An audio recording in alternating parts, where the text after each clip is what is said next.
See, so I've got my structure, then I inhale,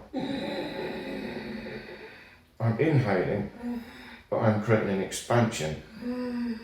There's still a tension here, it wants to spring back. Then, when I exhale, squeeze everything.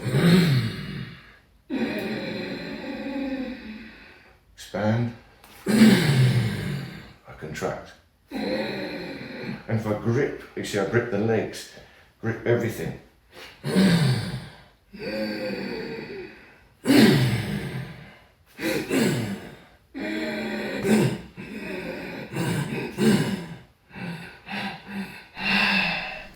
So this forced breathing is called the dragon's breath and the tiger's breath.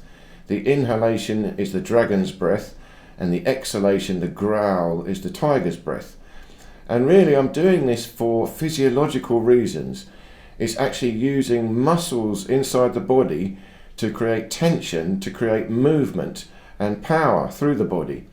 So here we're just practicing together, inhaling and exhaling.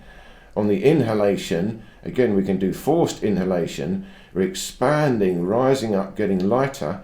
And on the exhalation, the tiger's growl, we're sinking down, getting stronger, applying tension to the structure, but sinking our body weight into the structure. So one is expanding, one is contracting.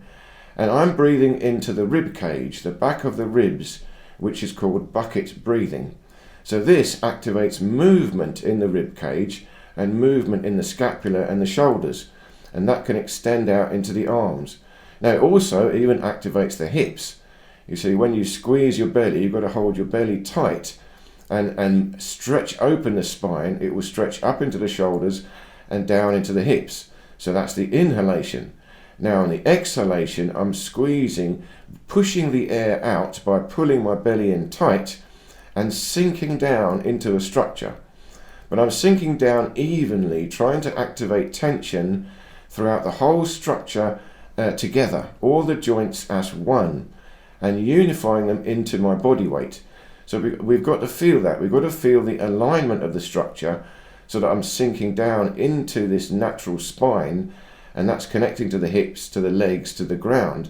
That means the structure will be strong. So now we're just moving around a little bit. Again, freestyle movement, but just trying to feel the inhalation and the exhalation as we move. And we're using the breath to create movement and create power. You see, it's not so much the body moving, the arms and legs moving, of course it is, but I'm trying to feel the internal expansion and contraction from the rib cage and the spine, the belly, and then extend that outwards into the movement. Now again, what we've got also here is yin and yang, light and heavy. So in the inhalation, we're becoming lighter, moving around, allowing ourselves to move, and every now and then we're doing an exhalation and becoming heavier, sinking into the structure at the end.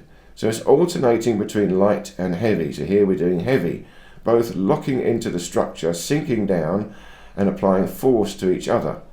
But we're doing it very slowly and carefully so that we can feel the alignment. Now what I'm doing is I'm pushing my fist into his stomach, into his solar plexus area. But really it's not me punching him, he's got to be pushing against me. So he's doing the forced breathing, inhale, rising up, exhale, sinking down, and pushing into my fist. So he's got to use the whole structure, sink into his body weight, into a neutral spine, down into the hips. So he's pushing into my fist, but not with muscular strength, but with the entire skeletal structure. The whole structure itself is pushing, and he's creating the tension into the structure by the exhalation, the tiger's breath, squeezing into the structure and sinking down, getting heavier. So it's not so much me punching him, he's pushing me or punching my fist with his stomach.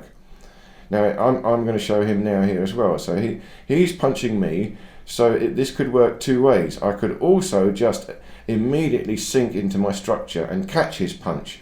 So it's not so much he's punching me, but I am punching his fist. I move in slightly forward and I catch him by surprise, and he can injure his wrist when he punches me. So here's the inhalation and the exhalation. But now also it could go the other way. So if I absorb the punch by inhaling and going backwards, then exhale and counterattack.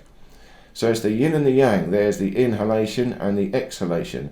I become lighter, and then I become heavier. Or straight away I just become heavier and intercept his punch with my body.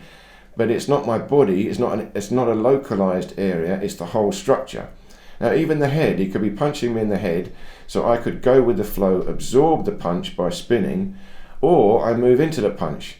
So if I headbutt his fist, with a strong, my forehead, it's stronger than of course my jaw, and sometimes that might be the only moment you've got, then I intercept and injure his wrist with my head.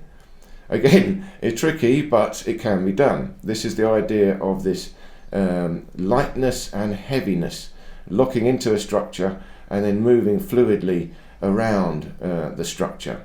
So now again we're moving a bit more distance between us, larger movements. We're staying lighter as we move around, and then suddenly sinking down into heavier and creating force. Then going back to lightness, moving around. So on the lightness we can focus on the inhalation, and then suddenly we focus on the exhalation as we sink into the structure. And it's just getting a feeling of this rhythm.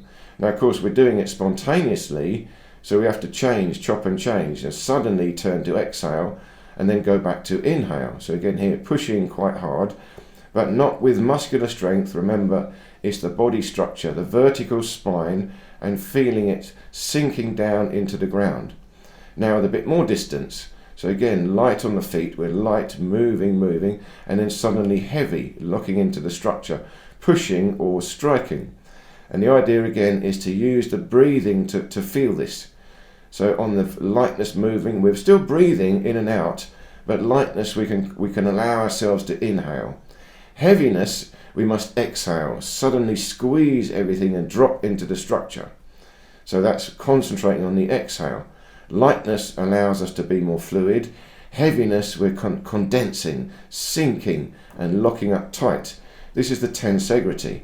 Moving freely, still holding it, and then suddenly sinking into this isometric tension into my structure. But it's not a tension that is pushing against my opponent so much as just a tension that holds the correct alignment, and then the force is absorbed through the alignment to the ground. So I hope this made sense. Please do leave me any questions or comments, and I look forward to seeing you in any of these other videos here.